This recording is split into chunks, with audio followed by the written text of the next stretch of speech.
Dito naman tayo sa usapang pagliligo ng aso. Kaya lang natin magligo ng aso. Hindi naman tayo kadalubhasa, pero subukan natin magligo ng aso. Guys, at panoodin natin kung paano paligo ng aso si Kuya Tops TV. Panoodin po natin ito.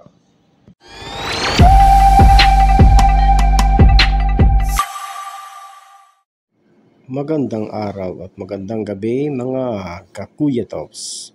Magliligo muna tayo ng habanis. Ayan.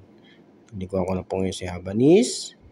Medyo binis-bilisan na natin at pinas-forward na natin. Baka mainip kayo sa panonood ng aking pagliligo kay habanis. Mabait siyang aso. Ayan. Hindi ko siya nililiguan. Ayan. Siya, medyo magalaw siya, medyo makulit. Yan. Binis-bilisan na natin. Sabon dito, kuskus doon. Hindi nyo lang nakikita. Pero, makikita nyo kuskus. Ano talaga yan? Lahat yan. Singit, liig, tiyan. Kasama na rin yung kanyang puwet, tainga. Yan na tamang paglilinis. Para mawala yung mga bakterya niya sa katawan. Para fresh na fresh siya pag dinry na. Yan na. Nadry po natin siya para matuyo yung kanyang napakalagong balahibo. Punas muna tayo. Okay, konting hangin, no? Masyado siyang makulit pag hinahanginan. Hindi pala ako naglalagay ng tali sa kanya para masanay siya pag nililiguan natin. Yan. Kahit makulit siya, ganyan, yan.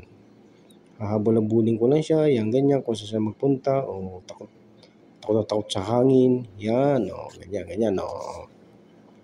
Pero kasi kung tatalayan natin siya, mas lalo siyang matatakot. Halimbawa, kung mabibili siya ng customer, hindi mahihirapan magpa-groom, or kaya siya yung magliligo, at least marunong na siya.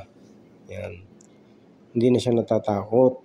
Kasi pag tinalian mo siya, tapos biglang ang customer na yung nagliligo, nagpapatuyo, matatakot siya. Kasi nasanay siya na tinatalian habang nililinis mo siya, habang pinapatuyo mo siya. Ako, ang ginagawa ko, hanggat nasa akin siya, pag nagliligo, ganyan na ginagawa ko. Para matuto siya, hindi siya laging natatakot. Kasi natatakot siya sa tunog ng pan-dry mo, sa machine mo, kaya ganyan. Yan. Di ba? Ganyan lang siya. Mabait naman siya eh.